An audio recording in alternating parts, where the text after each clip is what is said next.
Hello and welcome to the first episode of the Northern Lights Sportscast. My name's Nate and I am your host and founder today.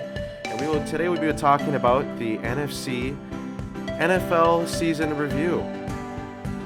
With me, you'll see we have Dash and Cody, who are both have their videos off for now, and you'll see them in just a moment. Guys, why don't you introduce yourselves? All right. Hello, everybody. I am Dash, also known as D Money, and the biggest Packers fan this side of the Mississippi. Uh, it is great to be here finally doing this podcast. And, Nate and Cody, I am excited to talk about sports because you guys know me. I love sports. And that's all I talk about. That's all I watch. It's sports. All right. Now, Cody, why don't you give us an introduction?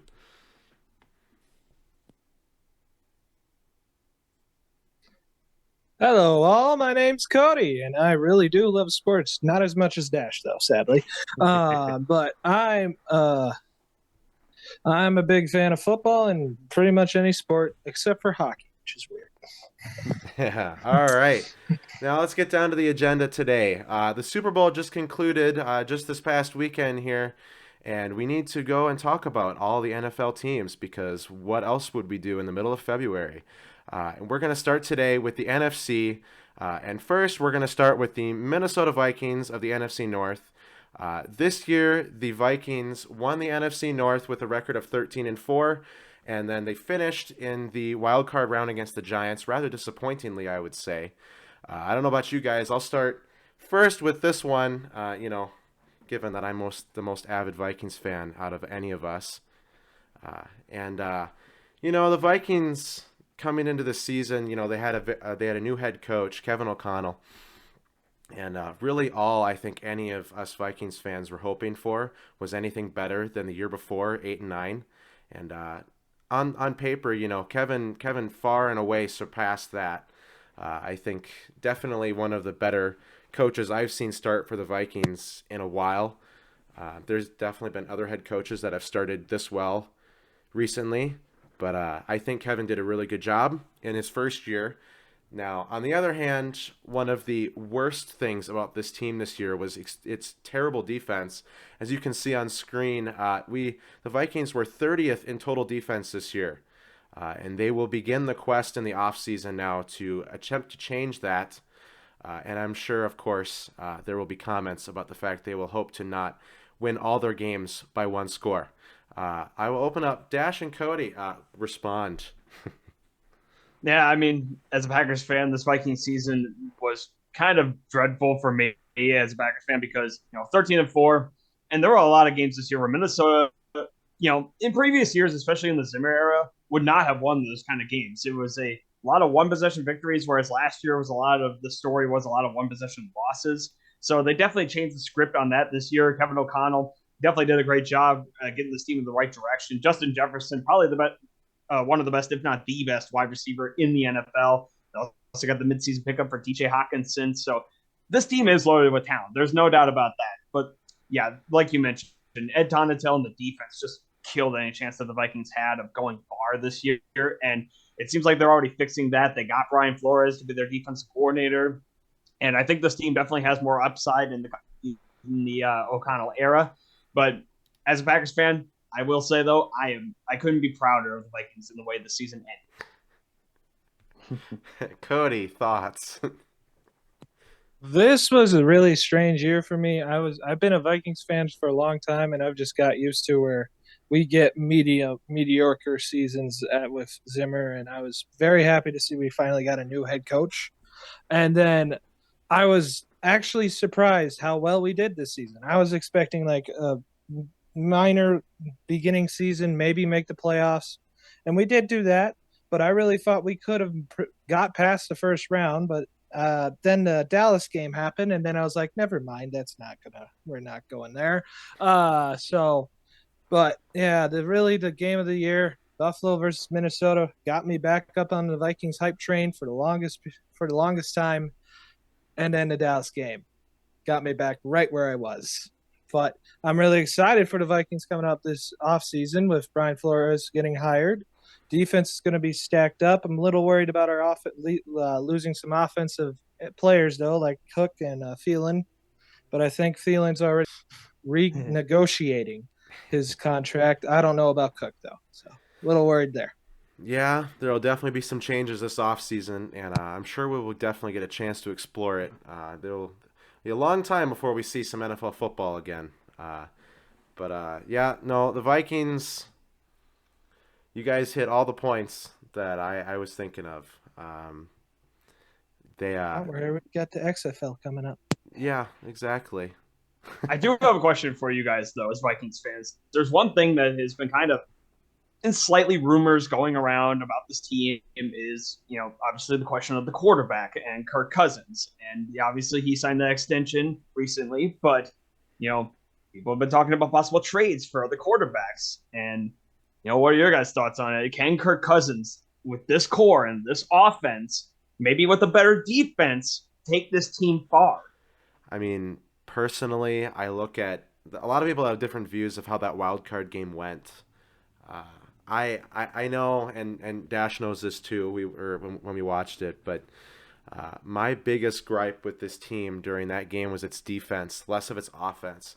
Yeah, there were definitely drives that I felt that the Vikings could have pushed it further, that they actually could have gotten through and scored in order to take the lead several times. But I don't feel that the offense held them back this year, which is a first for a while.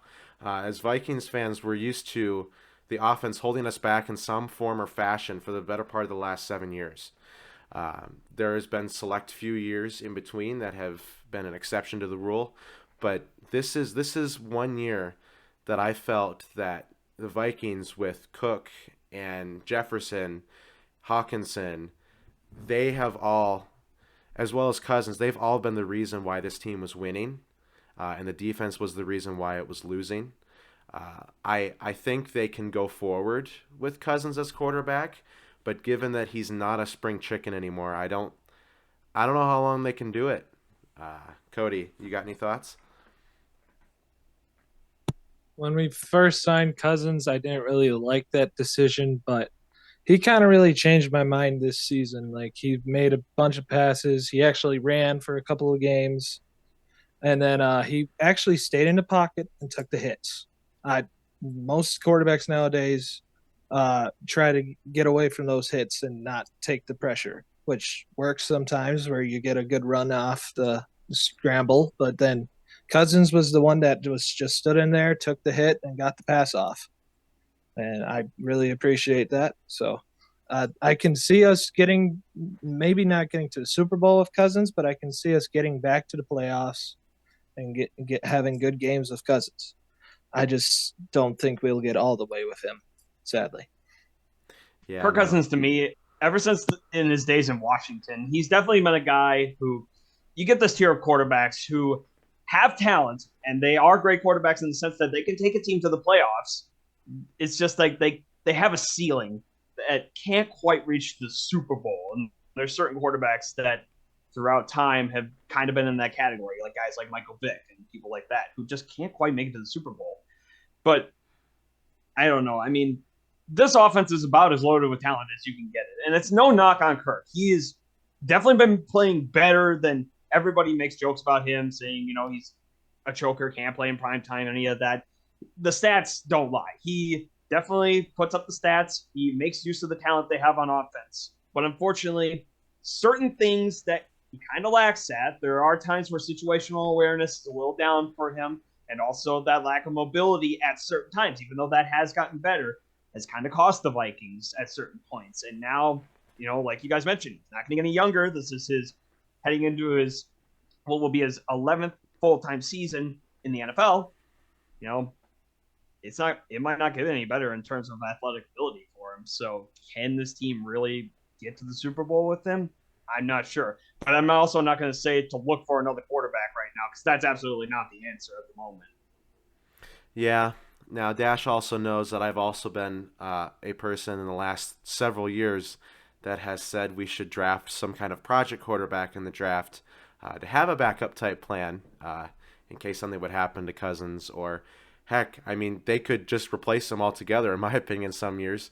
I've never been a Cousins hater, but I've always been someone that's never thought he is the 100% answer to get us to a Super Bowl. But he doesn't need to be the reason we get to the Super Bowl. He just needs to be able to support us when we get there. You talked about backup plans, though. I mean, you guys sort of had that idea with Kellen Mond, but Mike Zimmer threw that plan into the ocean right away. Yeah, Zimmer didn't have a very favorable opinion of Kellen Mond.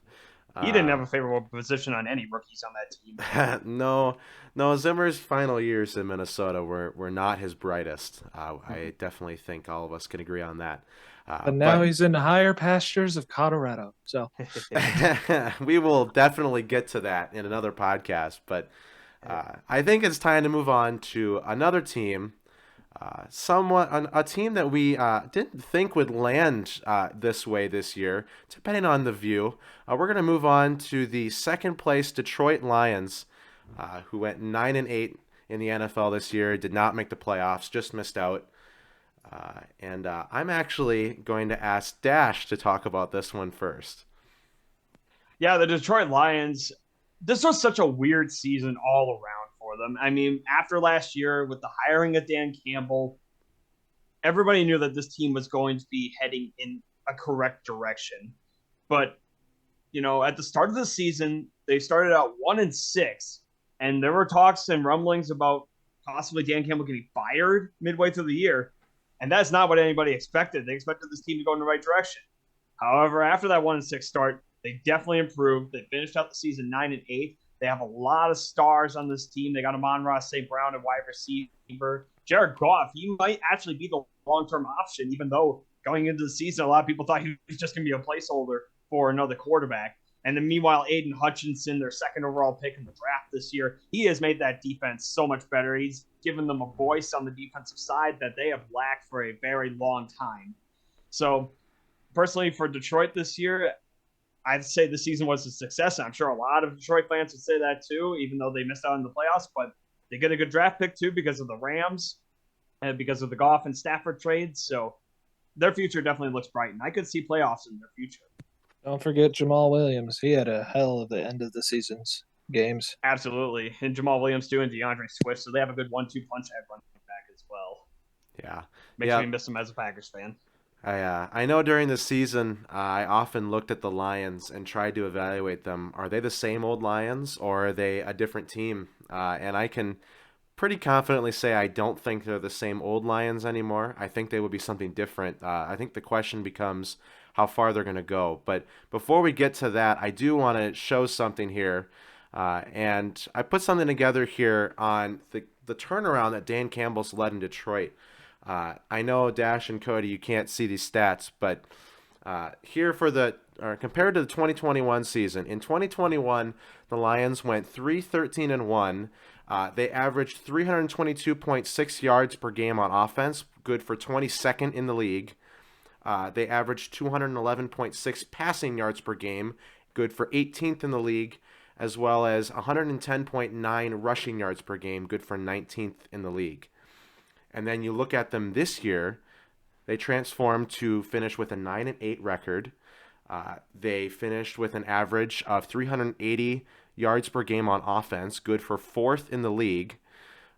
Their yards per game passing wise was 251.8, good for 8th in the league. A very good mention of the point Dash mentioned in regards to Jared Goff, as well as a surprising 128.2 yards per game rushing, good for 11th in the league. Gosh, if that's not indicative of a major turnaround, I don't quite know what is. But gosh, what a Lions team we saw play this year. I mean, they even had streaks here in the schedule where they did not look very good. I mean, they went into week 8 at 1-4. Well, it was just weird. It's at a certain point in their season, their defense just fell off the map. They literally gave up points at nauseum almost every week for some reason, and then their offense shut down certain weeks too. Like against New England, their offense couldn't get anything going, and it was just like, is this a consistency issue, or are they just going back to what they used to be? But thankfully, it seemed like it was just a little bit of a consistency issue, and they definitely, by the end of the season, looked like one of the better teams in the NFL. And I could argue they could have made some noise possibly in the playoffs if they'd have made it. Yeah, as a downtrodden Vikings fan, I think they could have. As a So divisional rival, we all should be scared of this team, honestly. yeah, This team at the beginning of the year was kind of, I always have a dark horse team to make the playoffs, and that no one really expected to either. I thought I would not have expected to at the beginning of last season. And this was my dark horse team. I was going like, they have a new coach. They're gutting their defense up with certain players, and they did one hell of a good of the season at the end. At the beginning, yeah, they struggled, but that happens with every team. Like the Packers struggled this year, Vikings struggled this year on certain aspects. That's just part of the game. yeah. It's just Detroit's problem is just a lack of talent. But even then, they will run through walls for Dan Campbell. Yeah. What's You really don't see that often. What's really interesting, though, looking back at some of the stats that all the teams put up this season, and how similar this team is to another team, and I don't think any of us thought about this during the year. Even though their records are a little different, this team is ironically very similar to the team that won the division, the Vikings. When you look at it, the Vikings and the Lions both finished in the top 10 in total offense this year, and both finished in the bottom 4 in total defense. So, I mean, that points to Dash's statement there about how the Lions just couldn't get their defense rolling midway in the season. I mean, other than Agent Hutchinson, they really had nobody on the defensive side.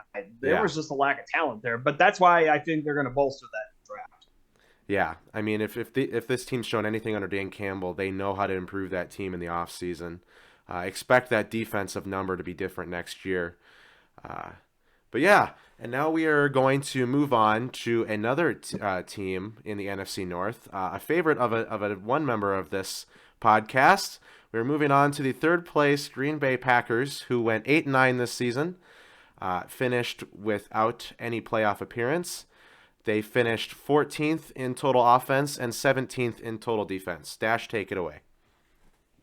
Yeah, this was definitely kind of like the Lions. Not exactly the season that many were expecting, and definitely as a Packers fan, not one that we were hoping for, unfortunately. It looked like it was going to start out decently. Started out 3-1. Had a couple of scares, especially against Tampa Bay and New England, who turned out weren't exactly very good at the end of the year, but at the time it felt decent.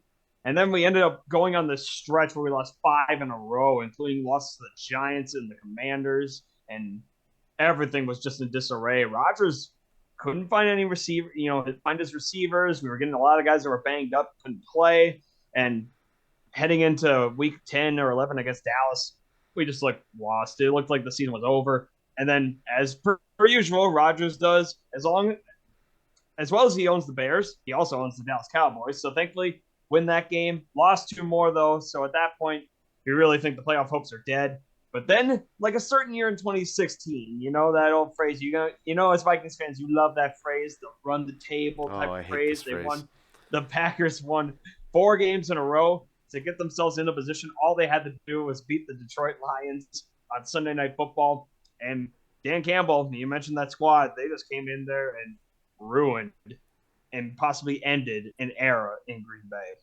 And as for both sides of the ball this year, first off, for the defense, I don't know how to feel about it right now. It's like we go through a revolving door of defensive coordinators after we got rid of Don Capers a few years ago. We had Mike Pettin for a couple of years. Now we're in the second year of Joe Barry. And we've been good on defense at times, no doubt about it. Joe Barry is definitely good again for this defense to get turnovers and getting guys that are like unsung people off the streets and practice squads that we can bring on, like Sewell Douglas, Rudy Ford.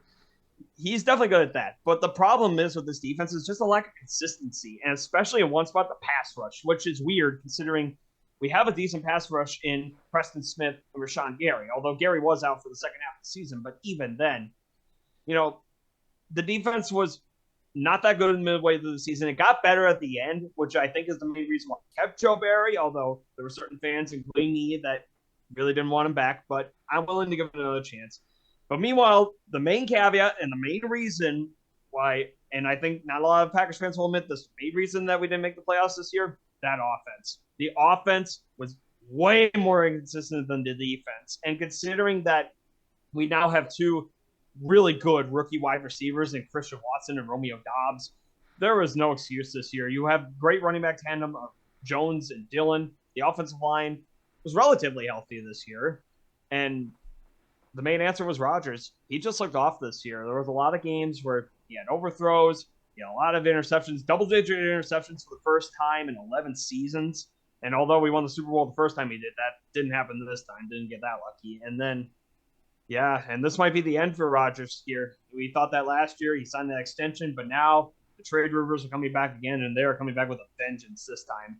But now he's heading on this darkness retreat, and personally, to me, I think that yes, the darkness retreat is silly. Cody's on the darkness retreat too. Yeah, he's with Rod. Hey, do you see Rodgers in there? Can you tell him? He's really talking about the Jets and Giants. Apparently, I don't know. Why is he talking about the Giants now? But in all seriousness, we'll get to that. But in all seriousness, though, this retreat is kind of a big deal in my opinion because I really do think I think the Packers are done with him. And I think this retreat is basically deciding for him personally to decide whether he wants to keep playing for probably either the Raiders or the Jets, because those are the teams that are eyeing the trade, or if he just wants to call it a career and retire as a Packer like he wanted to. So I have a query. But I'm ready for Jordan Love. He's not going to even stay in the NFL. He's going to the USFL or XFL. He's going down a league, and he'll be a rock star. Cody, get whatever team he's awesome on. If you're right. He has a championship right there. He'd have a better chance of winning a second ring if he goes down there. There you go. Well, I don't even know if they give out rings for those. They might just be a 3D printed trophy or something. I don't know. or if for the XFL, it's probably a signed photograph of the Dwayne "The Rock" Johnson. But as for you guys, this had to be a sigh of relief for you guys seeing the Packers finally see unluckiness catch up to them for once. And I guess I want to get your guys' thoughts on the season and what you think is going to happen going forward. I seriously thought this season we just flipped somehow. Like the Packers somehow we stole your luck at the end of games or something, and the Vikings just started winning. Like the Buffalo game. How the hell did that happen? I don't know. I know you threw your chair at that dash because of that game, but I was super excited. But it was strange this year. I was so excited for my Vikings team. And then the Packers, what the heck happened to you? It was just like Rodgers was awful. Your offense was on fire at the end of the season. Sadly, Watson took a little bit to get used to the NFL, which is usual for rookies. Sometimes it doesn't happen. Like Dobbs, he was on fire right away when he got in. And then your defense they were doing a great job. You even beat the Vikings at the end of the season, which I kind of called, but it was just what happened. Like, did we swap places? And can we keep this, please? I would love to keep your luck. Just sure, you guys can have the January disappointment for a few years. That's fine. Oh no, we trademarked that. But what do you think, Nate?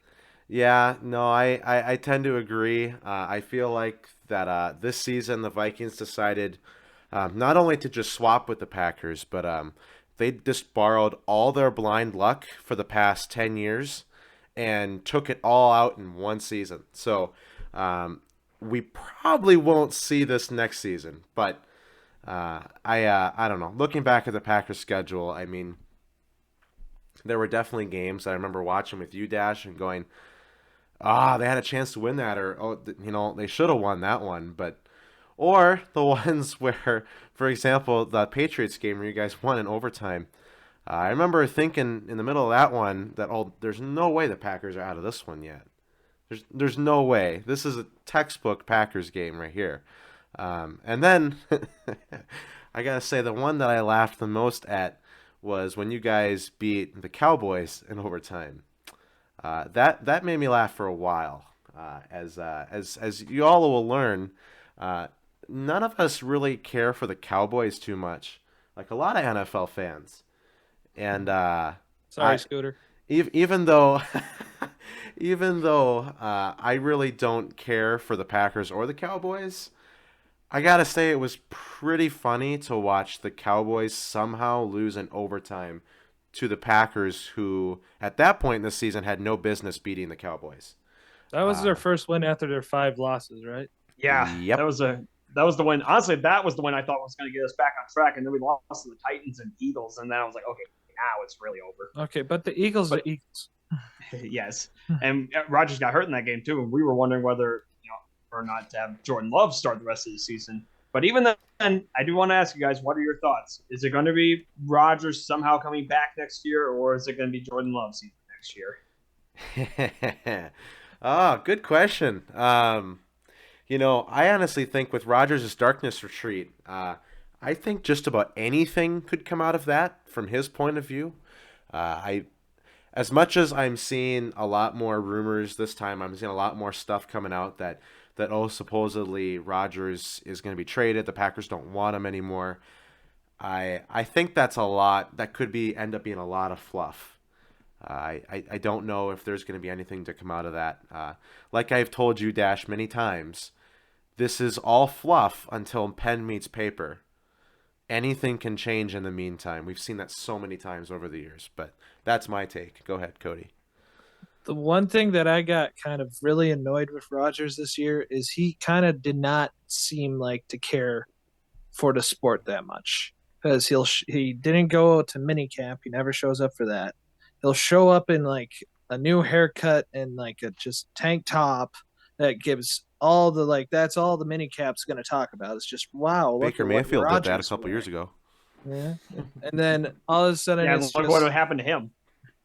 And then all of a sudden it's just like, oh, he has a perfect Halloween costume for this season, and everybody's gonna love it. Not even talking about everybody loves John Wick, Cody. Everybody loves John Wick. I'm gonna say, hey, maybe he should start acting or something. I don't know. Just retire and be the stunt double for John Wick. He actually pulled that off pretty well. I mean, I looked at Tom Brady's bio the other day, and he's acted in a couple things too. So yeah, he was in Ted 2. I want to see, Aaron Rodgers acting. I want to see him star in the new Space Jam 3 if they make that. There you go. Oh, my God. Instead of basketball, it's football. Who's going to be the main star in that one? It can't be LeBron. I don't know. It's That's a topic for another time. It's Aaron Rodgers. It's a topic for another time. But I hate to say it, but we have to move on to the last place team in the NFC North. And we will keep this one pretty short because, let's be honest here, there's not much to talk about. The Chicago Bears, they went 3-14 this year and obviously did not make the playoffs. They finished 23rd in total offense and 32nd in total defense. Yes, somehow a team was worse than the Vikings in total defense. I'll open it up to you guys, whoever wants to start. We knew the Bears were going to be basically punting this season away. That was obvious from the start. This is going to be kind of a rebuilding year. They weren't going to be doing that much. The only thing that was really relevant on this team was Justin Fields. And, he's not going to carry this team. I'm worried for him, honestly. I hope that the Bears don't ruin him like they have to almost pretty much every other quarterback that has played for Chicago in their entire span.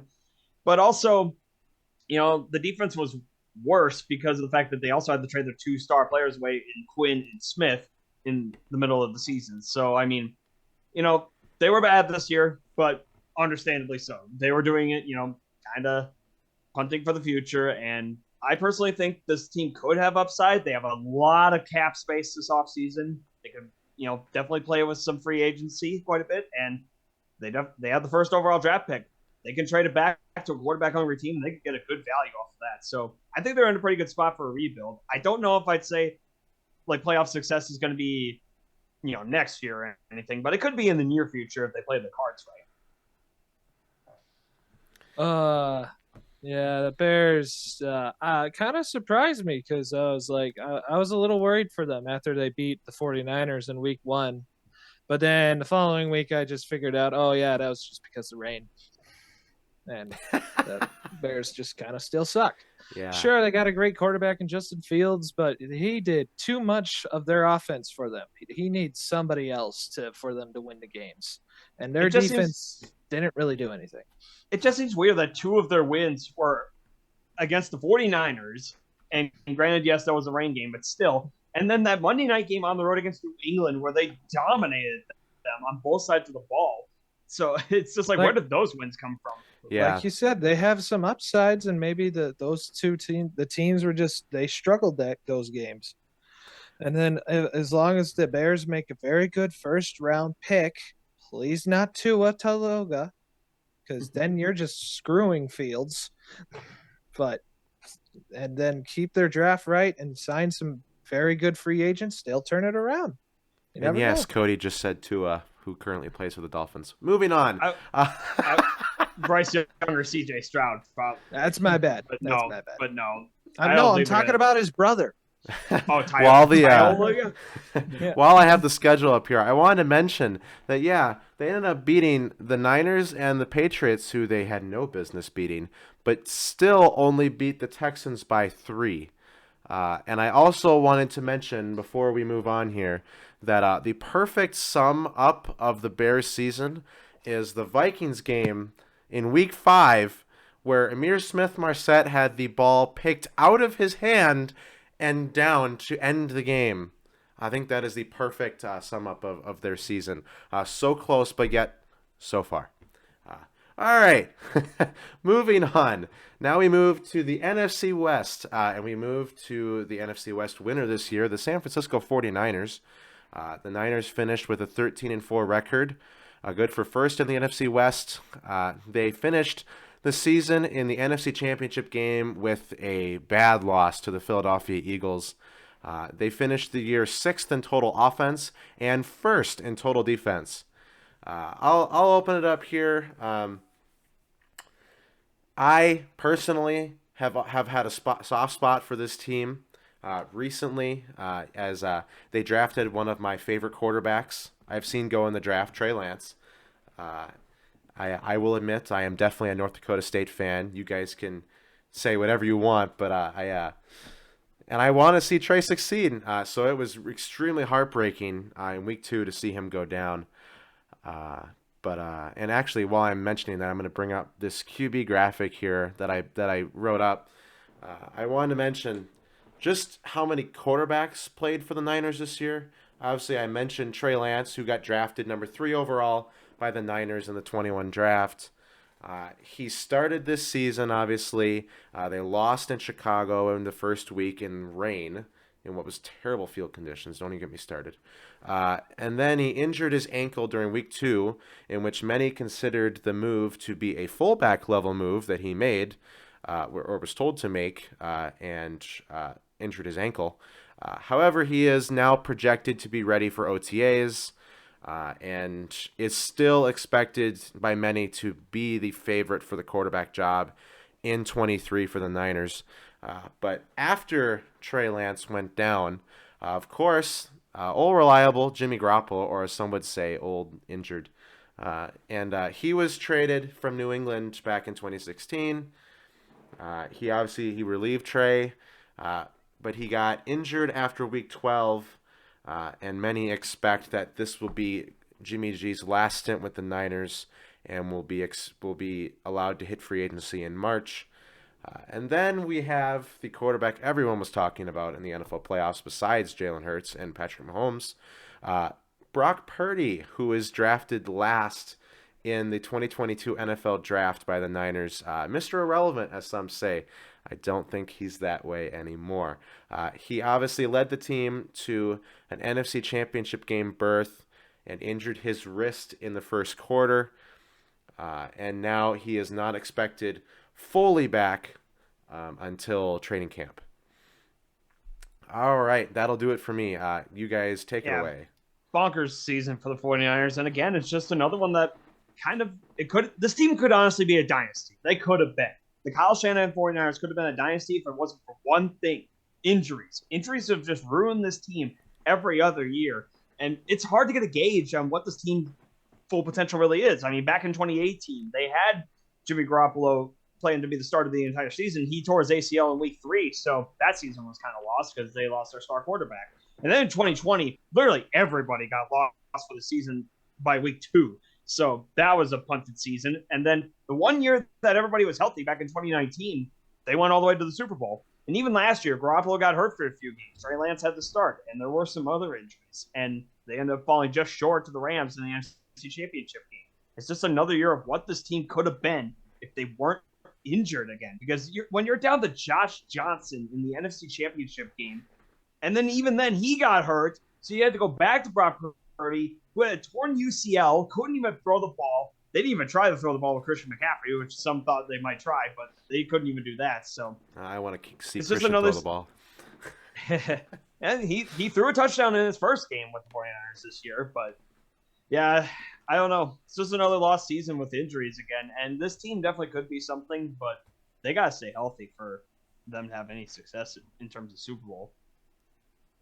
Yeah. Well, if you kind of think about it, though, too, it's pretty amazing that they have gotten that far to the NFC Championship with all of their people that are hurt.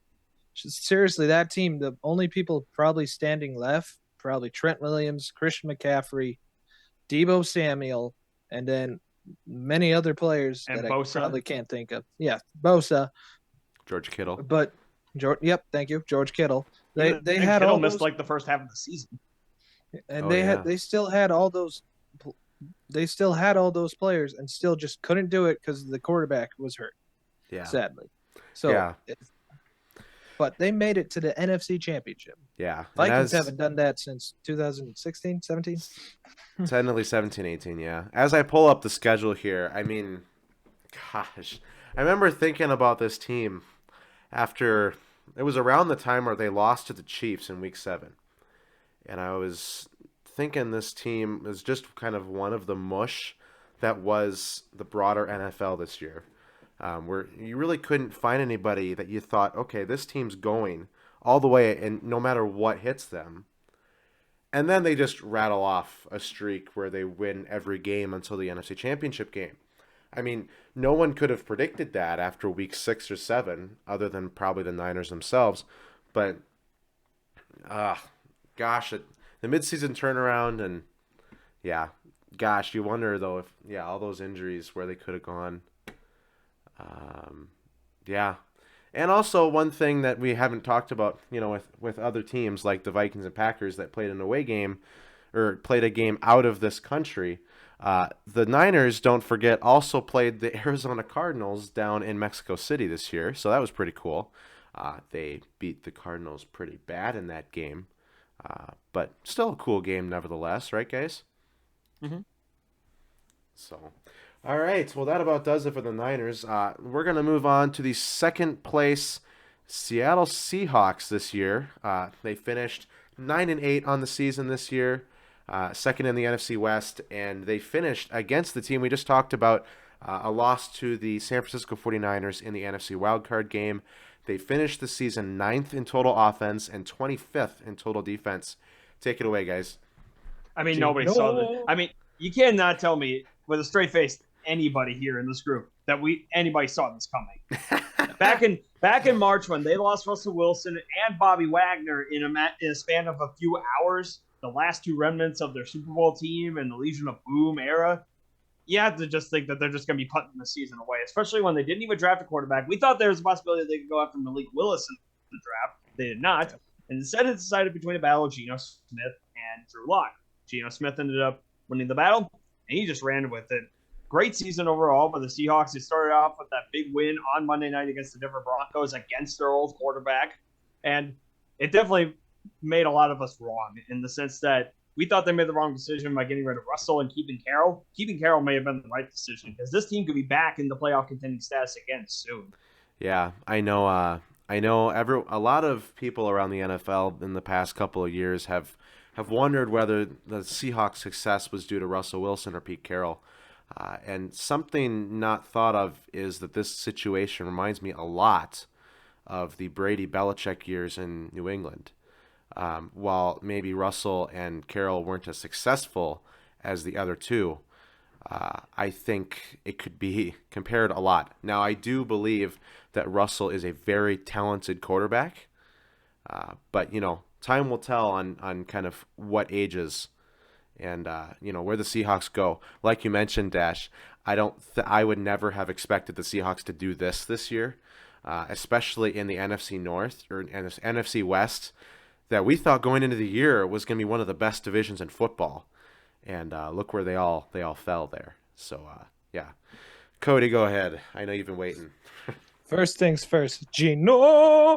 He did one hell of a season this year. Holy crap. He had a great comeback. He even won the comeback award. I was surprised by him no matter what. And it's kind of nice to see him come back. But the other star I have to say on the offense was Kenneth Walker. He had one hell of the first season in the NFL.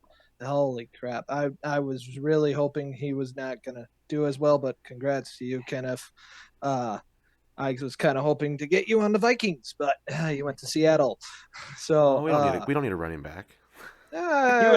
He was heavily overlooked in the draft, though. I will say that. Yes. A lot of people weren't talking about him, and I thought he was the top running back coming into this draft. Mm-hmm. And he proved them all wrong. Probably didn't he win Offensive Rookie of the Year? Or I don't remember offhand. I believe he was close, but and you were talking about Geno Smith too. Geno Smith also a Pro Bowler and broke some Seahawks records in terms of passing yards in the season. Yeah, it's crazy to think though that Geno Smith made the Pro Bowl and what was it, his 11th season in the NFL? He's taken the Rich Gannon route in his NFL career. Yeah, and I'm personally one that hopes that he gets to stay on the Seahawks next year. As much as I don't think he's their long-term solution, I think he definitely worked for what they asked of him this year. To what you mentioned earlier, Dash, about we thought potentially the Seahawks could draft Malik Willis.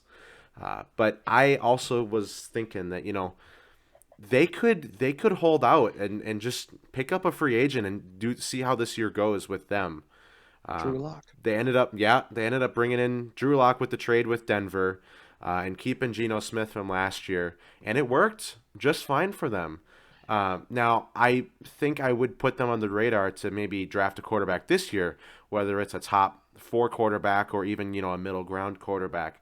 I feel like they could be a major player in the quarterback market this year in the draft. What do you guys think? They do have the 5th overall pick, but I do not think they're going to go quarterback this year. I think they're going to wait a little bit on that. I think they have some other things they need to bolster, especially on the defensive side, especially the defensive line. They're going to probably draft defensive line with that 5th overall pick, whoever is the best interior defensive lineman in the draft, because their run defense was awful last year. But I think Geno's the perfect solution for right now, and I think he's going to stay there for at least a couple more years. I was going to say, after that season with Geno, I would be shocked if they went for a quarterback right away, because he did such a way better job than probably a lot of people thought. A lot of people thought Seahawks were going to be the 4th team in NFC West, but now they're 2nd place.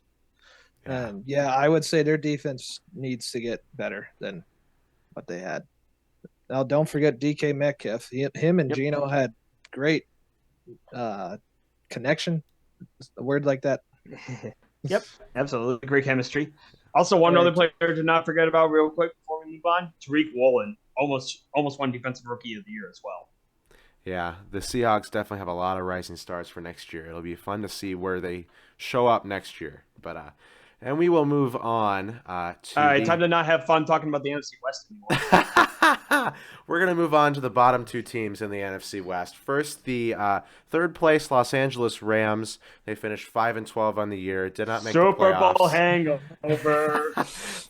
They finished 27th in total offense and 21st in total defense. I don't think that's what you would have expected from the Rams going into this year, especially with a quarterback of the caliber of Matthew Stafford.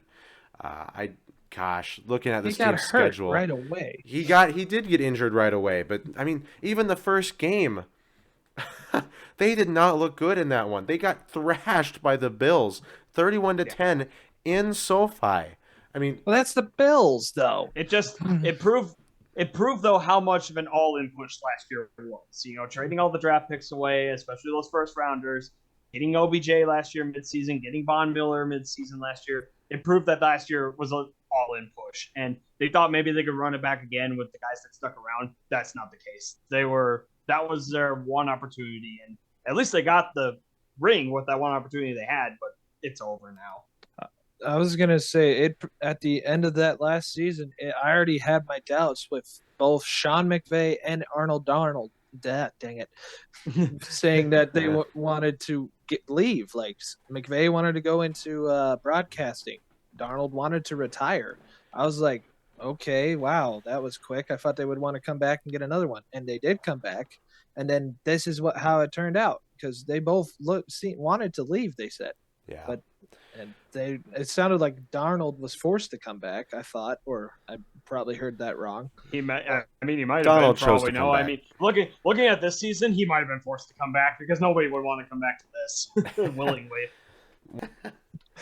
Now we move on to the Arizona Cardinals. They finished fourth in the NFC West this year with a record of 4-13. They missed the playoffs, finished 21st in total offense and 31st in total defense. That's right. That now counts two teams that were worse than the Vikings in total defense. Quickly here, the Cardinals did not start the year very well. Honestly, I mean, they after week 4 they were 2-2, and we thought, okay, where's this team gonna go? As Dash is probably gonna mention, they typically with Cliff Kingsbury had a habit of having mid-season collapses, and I don't know what happened to that this year. They just could not get a mojo going. I mean, their wins this year were against the Raiders, the Panthers, the Saints, and then the Rams. So I don't know when it was going to start, but it never seemed to get going. And before it could get going, Kyler got hurt. So this team never had any. I mean, to be honest, this team never had any traction heading into the season. I mean, we had all the offseason stuff with Kyler and the contract that was all kind of weird and what was going on with that. DeAndre Hopkins got suspended the first 6 games because of a PED suspension. This team was going nowhere, and I think a lot of people could kind of see that coming. I mean, the Cardinals do have some talent on that team, but, Cliff Kingsbury is a terrible NFL head coach. He never should have been hired by the Cardinals in the first place. But now, thankfully for the Cardinals, he's gone, as well as their general manager, Steve Keim, who I cannot believe they gave an extension to recently. But now also gone is J.J. Watt and A.J. Green. So there go 2 big voices on this team as well. And now you also have to wonder, is Kyler Murray going to be healthy in time for next year? And is he really the answer at quarterback? Because it sure seems like there's a lot of turmoil in this team between him and his teammates. Yeah, there were, and already since the season has ended, I believe I saw a report from around the Cardinals that Kyler is not expected to be healthy enough to play until at least after week 5 or 6 of next season. What do you do? You just shove Colt McCoy out there for the first 5 or 6 weeks? I don't know. Maybe you pick up like a decent free agent quarterback in the offseason. But the other interesting thing about this offseason so far is they've had trouble finding a head coach, and it's reportedly they found one today, yeah. But they had trouble finding it because they've been looking for a coach for the better part of 3 or 4 weeks here. The rumor was they could not find one because no one wanted to deal with Kyler Murray. Reportedly, I don't want to be like Pat McAfee and end up getting sued for this, but reportedly it was because of Kyler Murray. Time will tell here, but if that's true, that says a lot about this Cardinals team. Well, this Cardinals team might be. Oops, sorry, Cody. You go ahead. I was gonna say Kyler Murray has his games and stuff like that. Las Vegas Raiders game. That was all him for them to win, and Hopkins, and then J.J. Watt is kind of sad to see him go. He was a great player. And who never even made it to the NFC or championship round in his entire career. Never got a Super Bowl, which is really sad. And then, I was about to mention that the Cardinals did finally find a new head coach in Jonathan Gannon, and he's coming from the Buccaneers, I believe. I don't know for sure. Eagles. Dang it. Okay. Yeah, he was Eagles defensive coordinator. Yeah. I just looked it up, and it looked like he was from Buccaneers. So, but it's good to see that they finally found a new head coach. Let's see. I'm kind of happy to see where he's going to take this team. If it's going to be like just demolish everything, trade off some players or something, or just try to work with what he has. Not sadly, but Cliff Kingsbury's not even in the country anymore. He's off to Thailand doing something. Maybe going to start helping with the Japan Football League. I don't know. I have heard that he is still looking for a job in the NFL, but I don't know where it's going to be. Maybe Thailand's where the darkness retreat is. Yeah. All right. Now, if we're all ready, we are going to move on to the NFC South. And we're going to begin with the Tampa Bay Buccaneers. Yeah, what some would call this year's tank division. The Buccaneers finished 8-9 this year. Good for first in the NFC South somehow. And they finished with a home NFC wildcard loss to the Dallas Cowboys. They finished the year 25th in total offense and 13th in total defense. And before I let Dash and Cody talk about this, I want to highlight something here. I made this handy dandy graphic here about the timeline of Tom Brady over the last year and a half. So if we rewind, last year, February 1st, Tom Brady's retirement is reported by Adam Schefter and then is confirmed by Tom Brady later in that same day or the day after that. He had retired after 22 seasons. He wanted to make sure that he announced it himself and seemed a little upset that Schefter had anything to do with it. And then March 13th, several days later, he announces he will be returning for the 2022 season, taking a page out of Brett Favre's book. And then a little more personal news. In October of this past season, him and his ex-wife Giselle announced they had finalized their divorce after 13 years of marriage. And then finally, just this month in early February 1st, Brady announced he would be retiring for good, as he not quite literally rode off into the sunset, but was sitting on a beach down in Florida and filed his paperwork with the NFL and NFLPA soon after that, confirming he will be retiring for good. And Dash and Cody, take it away. To me, the Buccaneers are kind of like the Rams right now. At least they got their ring in their era with that over the top veteran quarterback, because this team's not going to be heading anywhere bright in the future. They made a big mistake, in my opinion, the big mistake of getting Bowles as their head coach. That was a massive error in my mind. I don't think he's really going to take this team anywhere, even with Tom Brady at the helm. And, I mean, yeah, you got your ring at least, but that's all I can really say about this team. This was an awful year for them. Their offense was offensively bad, no pun intended, but yeah, I don't know if I see this team really going anywhere now that Brady's gone. Even if he was still there, I don't see this team doing anything. One thing that I will say is just like, now with Brady gone, who's the superstar there? Like, because most of the time, every time I heard the ESPN or Fox talking about Tampa Bay, it was talking about Brady, his divorce, or how good he's doing. They're not talking about the team. It is just Brady. And now he's gone. I'm kind of hoping to see where they go, or they just throw the Buccaneers into trash because they don't have Brady anymore. Because there's no one left on that team that really, other than Fournette, Winfield Jr., Mike Evans, maybe. Yeah. I don't know how well they're going to do. I mean, they still have some good players on the defense, but with how bad the offense is in shambles, I don't know if that team can really do anything about it. This will be a much more fun than usual offseason covering Buccaneers especially. So I look forward to talking about them later this offseason, because it could get really interesting in Tampa Bay. But in interest of time, let's go through the rest of the NFC South here. Next, we got the second place Carolina Panthers. The ones that should have won. 7-10 this year. Well, speaking of what Cody said, I want to show the schedule here. They had a chance, like Cody mentioned, to win the NFC South this year. But given that they then lost to Tampa in Week 17, that kind of did end their hopes. They needed a lot of outside help, and it just wasn't going to work, even though they did They needed win. Matt Rule fired before the season. That's what they really needed. Yeah, you're not wrong, Dash. You're not wrong. I mean, when was he fired? Wasn't he fired after Week 5? Week 6, I want to say it was. So, because... And then, yeah. Oh, yeah, that's right. But Because now then they beat the Bucs in the first week with Steve Wilkes. That's right. Yep, but now Steve Wilkes is gone as well, and now they got Frank Reich, so we'll have to see how that's going to go. Yeah, we'll see if that works out. Go ahead, like Cody. the Panthers were like, I thought they were going to be a pretty good team since they had McCaffrey at the beginning of the year. Who was their starting quarterback at the beginning of the year? Was it? Oh, yeah. Went back and forth Baker. between Darnold and It was Baker. Mayfield.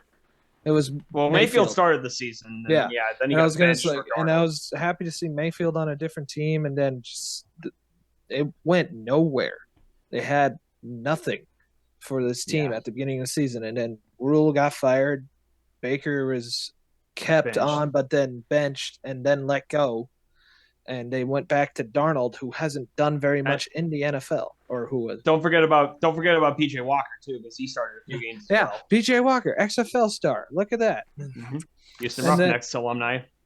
And he did very well for this team. He couldn't. He had some losses, but he's not the starter you need in Carolina. Yeah, he's a good backup. So far, the XFL hasn't translated quite yet to the NFL. This is going to be a team that's gunning for a quarterback this draft. I feel like who it will be, I don't know. The one thing that I was kind of impressed with was the new staff was the McCaffrey trade, because they knew they weren't going to go anywhere, so they traded away their best player to get something in return, and I don't know what they specifically got in return. I don't have my notes, sadly. Just a couple of mid-round picks, and honestly, it wasn't as much as I thought they were going to get for them. They probably should have got more, but it's still something in the right direction after having their head coach being fired and needing somebody else to take over the reins. All right, we move on to the third place New Orleans Saints, who went 7-10 as well this year. The Stains. So in total offense, they finished 22nd, but in total defense, they finished 9th. I think that's probably the biggest surprise of this team this year, even though when you look at their schedule, they did have some games that were closer, but go ahead. This team just wasn't meant to go anywhere this year. I mean, the game against Tampa Bay really defined the season as a whole for them. And they had that 16-3 lead and then just blew it in the last 5 minutes of the game. So I don't know. This team's kind of lost in a cycle right now. They're trying to get through the ending of the previous Drew Brees era, and now they're trying to find their identity again, but they really just can't find it right now. And I personally can't say I know if they will for a while yet. I don't know if this team's – I wouldn't say they're going backwards, but I don't think they're going forwards either. They're just kind of stuck right now. As much as I personally didn't really care for the guy very much, I think the Saints are really also still recovering from not having Sean Payton coaching that team anymore. He was a big part of that success there. And I was just going to mention that. Yeah, you take it away then, Cody. Who was the head coach this season though? After Peyton left. Gosh. I don't know. That's the sad part. It's kind of still forgettable. Yeah, I don't think any of us really know. Because he didn't do very well. He was in some games, especially the London game against the Vikings, and then everybody saw. To be fair, what were you gonna do this year? To be quite honest, the coach is Dennis Allen. Yeah. Okay. Allen. It's but they're the only star I really know on the Saints now is probably Cameron Jordan on the defense, if he's still there. I don't know if he got traded or something, but Chris Olave had a great season as a rookie. I will say that.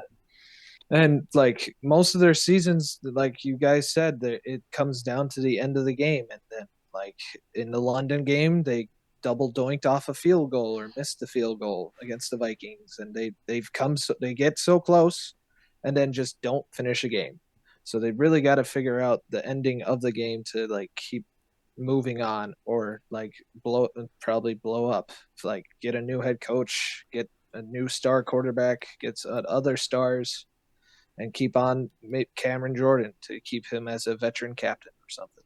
Yeah, we do got to move on, but it will be interesting to see who this team picks up, given that they're in the rumors for the Derek Carr sweepstakes. But we will definitely keep an eye on that. Moving on to the last place, Atlanta Falcons, who also went 7-10, unsurprisingly. They finished 16th in total defense, 23rd in they finished 16th in total offense, 23rd in total defense.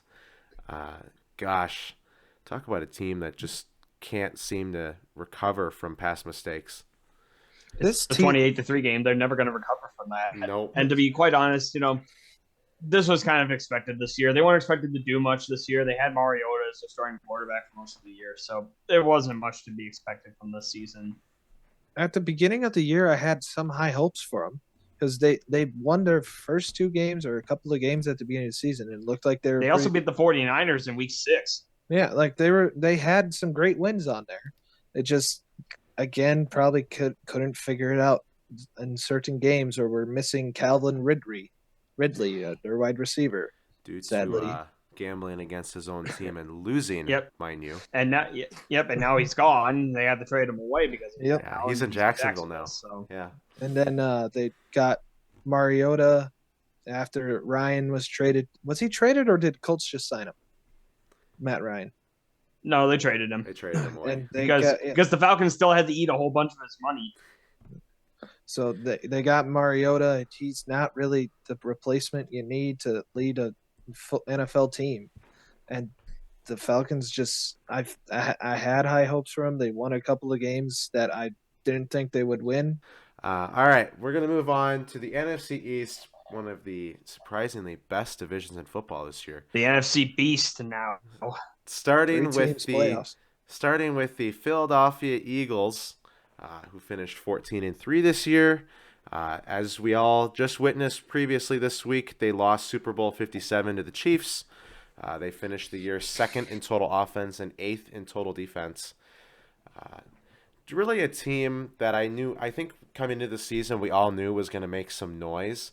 We didn't really know they would make this much noise, especially this early with Jalen Hurts. Especially when they picked up A.J. Brown, I thought they were going far.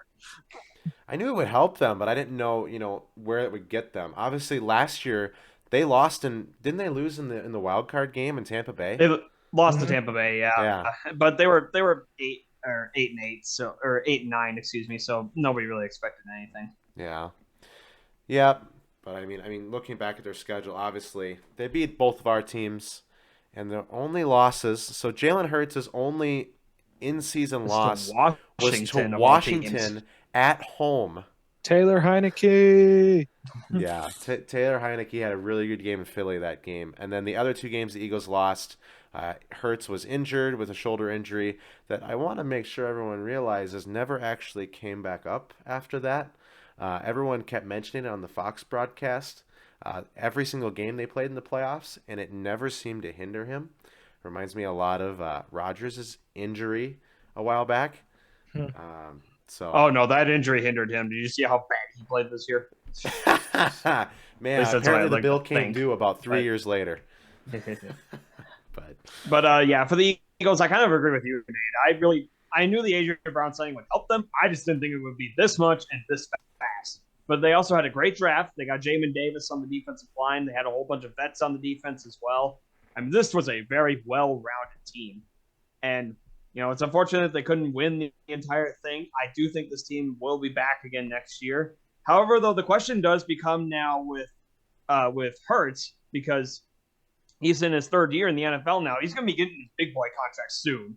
And how much will the Eagles have to pay up to keep him around, and what will they have to lose in exchange for that? And sometimes for teams, that can be the kiss of death right there in an era. Except, weirdly enough, I saw this after the Super Bowl the other day. The last, I want to say, 8 or 9 Super Bowls, the quarterback playing in the Super Bowl that won was a quarterback not on his rookie deal 8 out of the 9 times. Well, you also have to remember the guys, it's like Tom Brady most of the time who win the Super Bowl. But Patrick Mahomes also won the Super Bowl too. So it's just interesting to look at that. Obviously, you're right, Dash. There's really only been a few quarterbacks to win the Super Bowl in the last decade. But that's why I hope with this new era it's going to be more spread out. Gosh, I just remembered included in that last decade is Nick Foles with the Eagles. Nick Foles, Joe Flacco, that was another random one back in 2012. Yeah. Yeah, lights out in that game. That was nice. I was gonna say, like, Hurts, this Eagles team, yes, they'll be back. They also had a great running back. I forget his name. They had a whole trio of running backs. They had Kenneth Gainwell. Yeah, Boston Scott, Kenneth Gainwell, and Miles Sanders. They had a trio of good running backs. This team was just well-rounded. If they keep everybody, and they'll probably be back and maybe even get that Super Bowl win that they missed out on this year. They'll definitely be back. But in the interest of time, if you're okay with that, we got to move on. A team that we don't want to see back. A team we don't really want to talk about, so this will probably be fairly short. This is the Dallas Cowboys. They're second, 12-5. They lost hilariously to the Niners in the NFC divisional game. They finished the year third in total offense and sixth in total defense. And I don't know what they drew up on that last play. Why? Dash has seen it so many times with Mike McCarthy. I mean, my gosh, it's just another genius play by the mastermind known as Mike McCarthy. Hey, listen, he was my coach for over 10 years. I've never seen him do anything like that. Thank goodness. Like, okay, I thought Elliott was going to have like a very good blocking, but then he just gets destroyed after snapping the ball. Just like, what were you thinking there, Dallas? In all honesty, like, I thought you couldn't top your final play of the playoffs the season before, but then you go and do this. Yeah. No, the Cowboys had to make sure that their last play was hilarious, given that they were yet again losing in the playoffs. Now, they did get a step up. They did win a game in the playoffs this year. But, my gosh, I'm looking at that play. I remember when I saw it, I somewhat understood why they ran it, because it reminds me a lot of kind of what the Chiefs ran at the end of the Super Bowl this past weekend. They didn't have any defensive linemen on the field for the last play. So it's kind of like that, where you wanted everybody that's on the field to be eligible to receive the ball. You want to spread everybody out so you can spread the defense out for that. Yeah. But then you just pass it down and the guy gets tackled right away. But Dak chose the wrong route. But speaking of Dak, that's one question I want to ask you guys. Elliott's probably gone from this team now, and a lot of people are asking, can Dak Prescott? It's kind of like the same question that comes around with Kirk Cousins. Can Dak Prescott take this team farther than this? Not on his own. I think he needs help. He has he has too much pressure with the O-line or other stuff, because he can't do it, like Nate said, on his own. You got Tony Pollard, who I think was a better running back than Elliott. Mm-hmm. Far and away. He can't do it alone, and mostly all of his interceptions was probably because pressure was coming at him and he had to get rid of it. The offensive line was banged up this year. They have decent talent. Like you said, they have Pollard. They have CeeDee Lamb. Michael Gallup had a bit of a down year, but he's a good receiver as well. But, I don't know if this team can go any farther. I mean, we thought last year was their last chance. I will give them credit for getting back towards all-time record again, but I just don't know if they can go farther than this in this era. Now, I do believe, when you talked earlier about Elliott, I actually do believe it's Pollard that is the free agent this summer, not Elliott. But Elliott's – but the thing is they're gonna probably cut Elliott so they can try to re-sign Pollard. That's not what I heard. Well, the last time I've heard them talking about the Cowboys, Jerry Jones loves Elliott a lot more than Pollard. Yeah. Well, he loves Elliott right now, especially because of the fact that he's paying him a lot more. That's the main reason why too he was playing him more, because he was paying him a lot more than he was paying Pollard. He's still on that huge Jerry contract. Jones, money talks. Yep. Yeah, true. Yeah. But, I mean, I want to pull out the schedule for just a quick thing here, because I remember this game where they played the Jaguars in Jacksonville, and this was one of Dak's interceptions, where he throws an interception in overtime. I want to say it was the second drive of overtime. He throws an interception, and it gets picked and returned for a touchdown. Another moment that I laughed hysterically for a while. And then and then their final game against Washington, they had a chance, and then Dak throws another pick. It was just a weird season for Dallas this year. They had weird games where they would have these dominating victories, like the one they had against Minnesota. But then they also had these dud games where they lost to Tampa Bay in a blowout. They lost to Washington in a blowout. Yeah, they lost to Green Bay. So it was just a weird season, and Dallas was way too inconsistent for their own good. And I mean, they did a great job against Tampa Bay, but you got to be perfect against San Francisco. And perfect they were not. You kind of got to think, like, this whole NFL season, though, has been inconsistent a little bit. Like, definitely. With all the teams. Yeah. So, all right, in the interest... Speaking of a team that wasn't really inconsistent, though, but got better this year. Yep. Yeah, the third place New York Giants. Good segue. They went 9-7-1 this year, and they lost in the divisional round to the Philadelphia Eagles, who we know went on to lose the Super Bowl. They finished 15th in total offense and 18th in total defense. They got their revenge game against the Vikings after a 61-yard field goal. Grown. But I think this season just proved, and obviously he got the award to prove it, the Coach of the Year. But Brian Daboll is an amazing head coach. The fact that he turned this team around so fast, and they really don't even have a lot of talent on this team. They're kind of like the Lions in that sense. Don't have too much talent. They have a few good players, but not an overall talented roster. And he was able to mold that into a playoff team and a team that could fight well. And now, but the one problem is, though, with this, it raises a lot more questions than answers, because now you got to talk about Daniel Jones and Saquon Barkley. Can they sign both of these guys, or are they going to have to cut one of them loose? And if they have to cut one of them loose, which one is it going to be?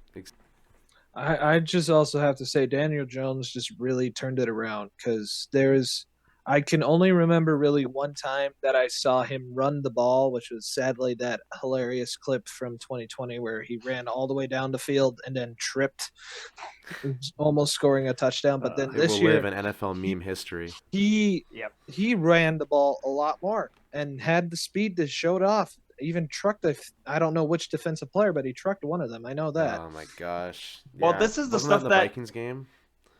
No, I don't think so. Oh, okay. Well, this is the stuff, though, that made him such a high prospect coming out of Duke. This is what the Giants liked out of him. He was mobile. He was able to use his feet. However, early in his career, we didn't see that too much. They just kept him in the pocket. Yep. This year, though, he was definitely able to exploit that. And basically with no wide receivers whatsoever. I mean, who was their best wide receiver for this? I mean, probably Isaiah Hodges. Yeah. And you had Slayton and Hodges mostly at the end of the season. Wasn't Hodges either a rookie, or isn't he on his rookie deal? He is I want to say either a rookie or a second-year player, but he was like a late-round draft pick that didn't even play until later in the season, because you also have to remember they did have Sterling Shepard, but he had that freak injury in the Dallas game. Yes, he did. Early in the season. I was going to say, was it Slayton the one that scored, and then everybody's going like, he scored a touchdown? No, that was Galladay. Kenny Galladay. Yeah. Galladay has not done much for them, as every Giants fan would know. But, all right. And even then at tight end, too, the best one was probably Daniel Bellinger, and even then not that big of a name. But Barkley one more team to go. Barkley also just kind of kept, like, he wasn't injured this year and was the main reason why they beat the Vikings. Our defense could not stop him at all. But, all right. And in the interest of time. Last but certainly least when it comes to owners, we have the fourth place Washington Commanders. They finished 8-1, and I did want to make sure, because we didn't talk about with the Giants, that tie was against the Giants. As I pull the schedule up here, they tied the Giants in Week 13. The funny thing with that too is, like, either the Giants or Washington, they played that game, tied. Washington or the Giants went on the bye. Following the next week, played the same team again. That was Washington. Okay, and that was they both and that was the crucial game for Washington right there. Coming off of that bye against that tie, they had to win the next game. And they lost it. The loser of that game was going to be out of the picture. Yep. And the big story with them this, at the end of the season, Ron Rivera, unfortunately, after they had lost to the Cleveland Browns, did not realize that they could be eliminated from the playoffs, and they were, and that's kind of the story of this Washington franchise. And as long as Dan Snyder has been the owner, on that contrary, Dash, with in regards to owner situation, I have heard that they are now starting good faith interviews. I want to mention Let's hope so. The only way they turn this team around really is they got the new name. Good, congrats to them. A lot of people, I don't care for it, but it's kind of, I like it a little bit also. But then they got to get a new field sometime soon. Please get a new field, get a new owner, keep the coach, and then just get a new team. Not all in that order. No. Yeah, I was about to say, the first things first. If they want to get that new stadium, especially, they're going to have to. Yeah, Snyder can't be the owner. And I believe one of the owners interviewing is actually the owner of currently the NHL's New Jersey Devils is one of the people interviewing. I believe I might be wrong on that, but so that's something we can definitely cover in a future podcast. All the different people interviewing for owners. But with that, you guys have any final comments on the Commanders? Nope, not really. Other than Dan Snyder needs to go, but I think that's what everybody's saying. All right. They either need to find out a new quarterback or keep with Heineke or Wentz, one of the two. All right, and Don't with keep that, switch swapping.